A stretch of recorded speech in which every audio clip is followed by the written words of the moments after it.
They're going to cause a lot of damage in this province. They're trying to wipe out the construction trades. They're trying to roll back improvements of the last 50 years. They're trying to legalize exploitation. That's simply, baldly put, what we're talking about is legalized exploitation. And we're going to try and minimize the damage over the next few years, and believe me, we will change these acts. We will change them. They will be changed. We've got some good lawyers too, you know. Where are they at? My comment, and that is that it's fairly well known, if you do any research, that gambling addiction causes more problems than alcohol addiction or drug addiction causes. And yet our province is bringing in gambling. How are we going to handle the problems that happen to families and other people as long as we start supporting gambling? Well, we have gambling to a certain extent now. Through the charities have gambling. It's fairly tightly regulated. Unfortunately, a lot of it charities have got to go into because the social services have been so badly cut back, and we're relying on the volunteer sector. But we're overloading the volunteer sector. You know, there's only a certain thing, a limit to what volunteers can do, and then they get overloaded. And that's what's happened. We've got the worst of both worlds. We've cut back drastically statutory and other social services and said let the churches and the legions and other nonprofit cooperative groups take care of these social problems. And then there's no budgets. There's no funds given to these groups, and they have to go out and find ways to raise money, whether it's bingo or gambling or whatever. So some of it's that, but we already have that. And I don't think people come to British Columbia to hear the crank of slot machines, quite frankly, to hear the clack of dice. I think people come to British Columbia because it's an absolutely gorgeous, breathtakingly beautiful, family-oriented, safe place with a lot of friendly people. And so we're not very happy about this vice boat that's running up and down the Strait of Georgia. And we find it a little puzzling, quite frankly, of how we can have 7 or 8 of the social credit members stand up and bear witness in the legislature, which people like John Kishore and I have trouble with because we think there's a minor principle called the separation of church and state. And also we have trouble with how you can be in the prayer room saying let's get rid of gambling and alcoholism, and then an hour later come back into the House and vote for those same people, vote for this vice boat.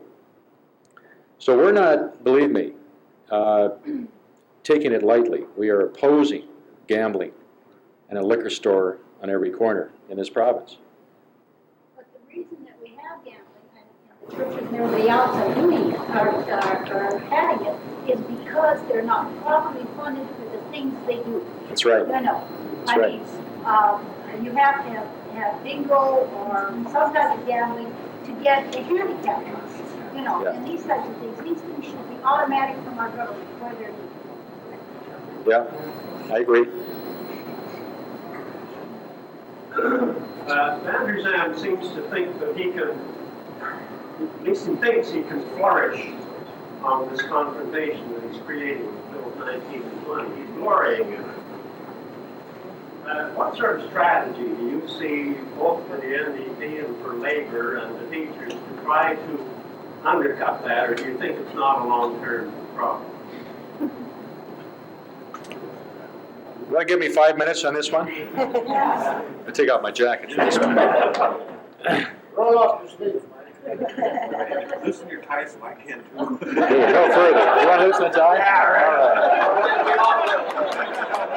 And we've had the toast of the Queen so you can all smoke. Okay, now we're ready. Okay.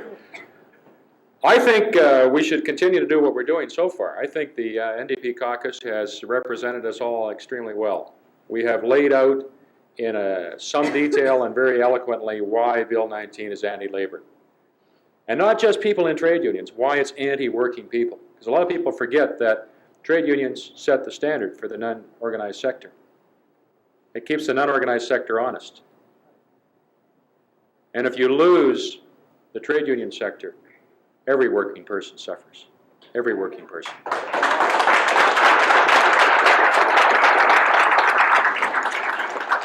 And I think as New Democrats, it's back to New Democrat pride, you know, we've got to be a lot prouder about who and what we are, and just in this argument we hear, and I think it's so debilitating, you know, you're too close to the trade unions, or everything the trade unions want, we give them.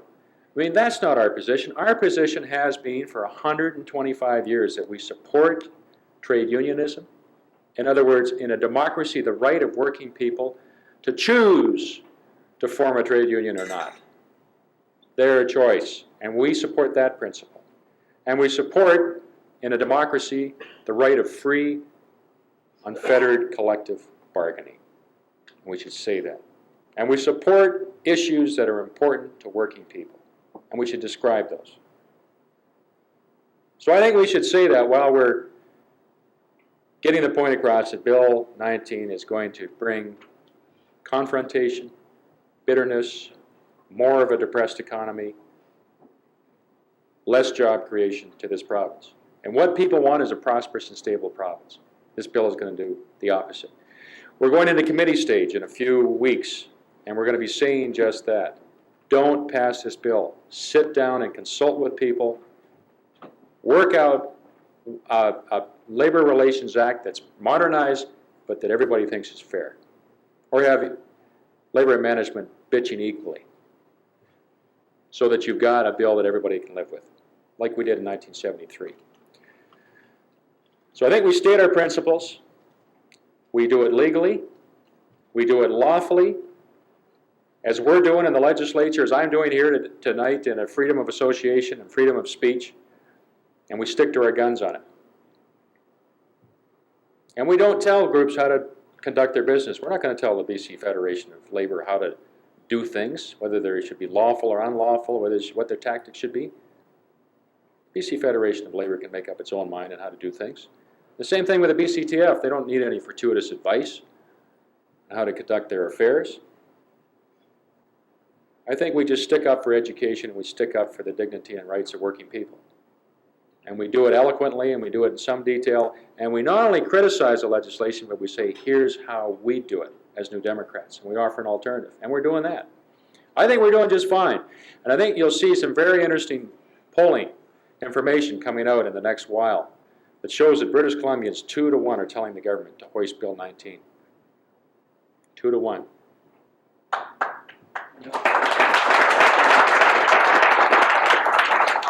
I think we've got a lot more legwork to do with Bill 20 and the BCTF and the teaching profession, because the propaganda has been so fierce and so savage and so severe for such a long period of time that a lot of members of the public are confused about it. And the teacher bashing is in season, and we've got to stop that. Doesn't mean we defend the BCTF and we're there to take the BCTF position. We're not. We're there to take the New Democrat position, which is a decent education for our young people and to treat teachers with dignity and the respect they deserve. So I think we're doing just fine. We may not succeed. They may bull ahead, but they'll suffer the consequences. And let's make people aware of who started this whole mess. Did anybody here start it? Who started it? So let's make people aware of that when we get, if they bully this and push this through, let's make sure people understand who caused it, who threw the lighted Molotov cocktail into the crowded theater. Who's the person that's got everybody scrambling to safety? Who caused it? So let's be totally truthful and frank with the public about who's causing this bitterness, this confrontation. I think we're doing just fine. Let's be ready to roll it back in 966 days. Okay. Yes?